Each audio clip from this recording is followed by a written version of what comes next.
Hi friends! So today I want to teach you when readers read a bunch of books on a topic, they sometimes think that nothing from one book goes with the other book. And when that happens, readers know to look again and try a different way of naming what's going on. For example, I found this Star Wars nonfiction book, and of course, Star Wars is a fiction world, but you can find books that have information about the world. So I have these two photographs, and they are both of Ewoks right here. So that's an Ewok, and it's from Star Wars. And so if we put these side by side and I look just quickly, I might see that one teaches me that Ewoks have spears, and one teaches me that Ewoks have these little axe things. And this Ewok has like dark stripies. This one's just kind of a sable color, but it doesn't add on to each other. They don't like build the information really that I know about Ewoks. But if I look at them in a different way and thought about what they're really both teaching me, I could figure out how to put the pictures together to grow knowledge. I could say that both are about the same thing.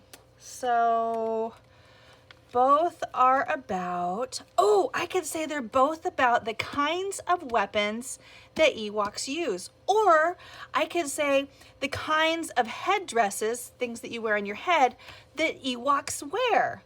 Or it could be about the kinds of fur that Ewoks have. So both are teaching about both of those things.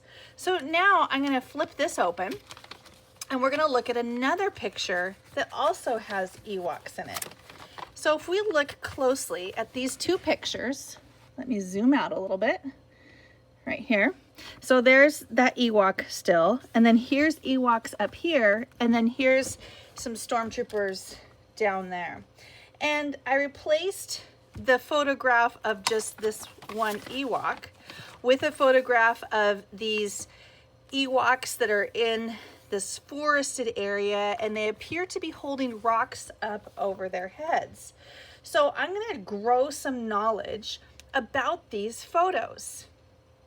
I'm going to think about how they go together. So we could say that two things are the same. I mean, we already know that they're both about Ewoks and what Ewoks do. We also know that they're both about how Ewoks use weapons. We've even added another weapon to the things that they use. Oh my gosh, you guys, we now know 3 different weapons the Ewoks use. They use this axe thing, they use the spear, and they use rocks. So here, they just show this Ewok just standing here, and here they're showing a whole bunch of Ewoks working together. So they're not just independent. Like over here, I might think that these Ewoks just work by themselves all the time. But now I know they work together like a team, and I also kind of know where they live. So I have all kinds of information about Ewoks just from looking at these pictures.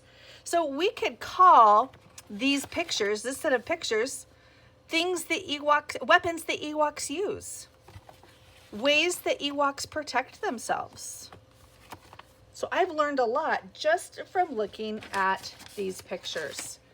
Sometimes you have to search for different ways, not the most obvious way, to think about how things might be similar. It's hard work, but I know you can do it. So let's think together about 2 parts in our book about tigers. At first glance, they don't seem to go together, but we'll look again in a different way to think about it and name what is the same. We'll have to work hard to grow our knowledge by putting the 2 parts of the books together. So I'm going to open this book up to page 12. Right here, Tiger Turf. And it says, Tiger Turf. Besides hunting, tigers spend a lot of time marking their territory. They are not good at sharing. Tigers make long scratch marks on trees. They also rub their faces on trees and leave smelly scents. This tells other tigers to stay away. Okay, so then we've read this page before, and that's okay that we're reading things over because our knowledge is growing. Now I'm going to turn to page 19 of this book.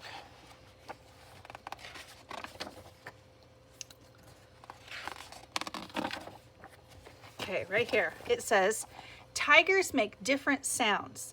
They can make a quiet ch sound through their noses. They can growl and snarl too. And they can roar very loud. Tigers may roar to tell other tigers to stay away. It would be easy to say, nope, these parts don't go together, or just both are about tigers, and move on. But don't do it. Try harder. It might not be obvious, but try to think differently about these pages and how they fit together to help you grow knowledge. So I'm going to go ahead and pause the video while we are looking at both of these pages, and we're going to talk about how these pages go together.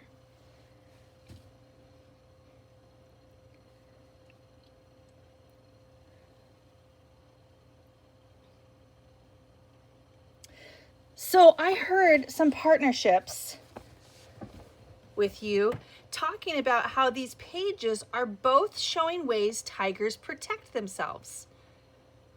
So here they are marking their territory for tigers to stay away, and here they are growling and roaring to get other tigers to stay away. So that means that these two parts both show things that tigers are doing, right? You are on the right track and doing the hard work of big picture thinking. You're not just looking quickly and saying, nope, different, and moving on. You're looking again, reading again, and thinking differently to understand how the books fit together. All right, guys, it's time to get ready to read. I know that some of you will be rereading some of the books that you've studied already on Epic, and some of you may be starting new topics or new books. Maybe they feel like old friends, or maybe they feel like complete strangers, new and different. Either way, remember what you need to do as a reader and thinker to become an expert. To grow knowledge across the books that are in Epic, think about these things, and if they are true for you as a reader, let me know. So today, you are going to go into Epic and you're going to tell me, or you're going to read a couple books and maybe reread a couple books, and you're going to tell me about what is the same in the books that you are reading. This time, I want you to go deeper and not just say, these books are about tigers. I want you to tell me how they are the same, even deeper. I can't wait to hear, friends.